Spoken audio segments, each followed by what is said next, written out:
সমস্ত খেলোয়াড়দের আমরা আমাদের অনুষ্ঠানে আসার জন্য অনুরোধ রাখি। আমাদের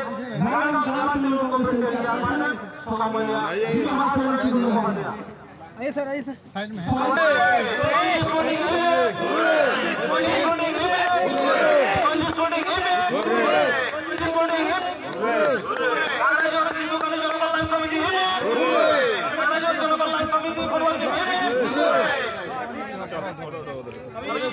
इस साल टीम भी अच्छा था और कमेटी का जो है सुभाष जी, संजय जी हमको बहुत सपोर्ट करने के बाद 2 ব্লকে पंचायत समिति सभापति विकास सिंह सरदार मास्टरमशाई उपस्थित आছেন। আমাদের সবাই এবং অসংখ্য গুণীজন এসেছিলেন, সবাইকে যথাযোগ্য গ্রাম কাঁকড়াঝোল এখানে এক সময়